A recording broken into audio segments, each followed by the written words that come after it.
Hey, it's Mr. Scoppa here with a Halloween edition of my update. Today is the 30th of October. Can you believe that this weekend the clocks go back an hour? So don't forget to fall back, take your clocks back an hour.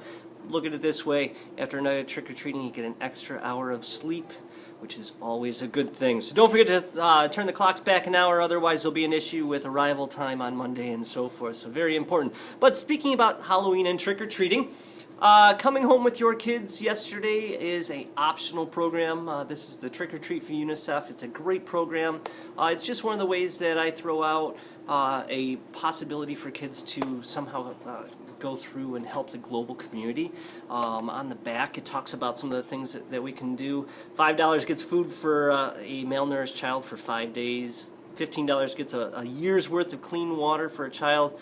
$30 gets the measles protection for 100 kids, and I talked with some of the kids yesterday. They're like, "What's measles?" And I was like, that's something that you're already vaccinated for and so forth, but not everybody has that protection, so that's a great thing.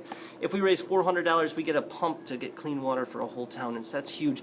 Last year, I went through, and between my class and Mrs. Smith's class, we raised about $140, and that was just with kids going out and doing, just a little something, and it's amazing how just one small thing can have such a big impact on the world. And so that's a very important thing to think about, the fact that Palmac is part of the global community, so that's a really important concept. It's not just our small town that we can go out and affect. So that's an optional thing. If they do that, just have them bring it in on Monday, and I throw it all together and I come up with a total and I send it off, and UNICEF is very grateful for all of that. A few reminders of things. Kids should be working on their multiplication flashcards pretty soon. We're going to be having division flashcards coming home soon. Ooh, division as well. Yeah, we just started division this week in math, and we're working with the idea of kind of breaking things down with related facts and everything to get them. They have not learned the regular division that you're used to yet. That's something that will come later, but they have been taught the Big Seven. If they can't explain that to you, I can do a little update about that in a forthcoming episode of Mr. Scoppa's Update. AKA Mr. Scoppa teaches math to parents too, and that's okay.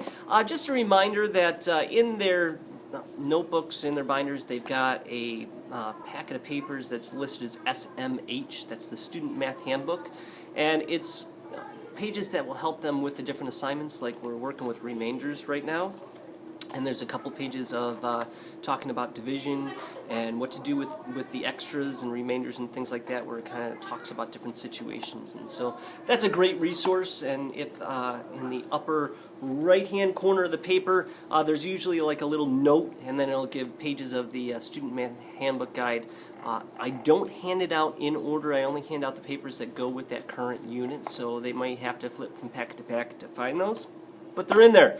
So with that, my suggestion is please make sure that your kiddos are having a safe outing this weekend. I never would want to hear anything of something bad happening or someone getting into trouble because a little trick, a little mischief happens to get in there. So please make sure everybody's safe. Have a great weekend. It looks like it's going to be a wonderful weekend.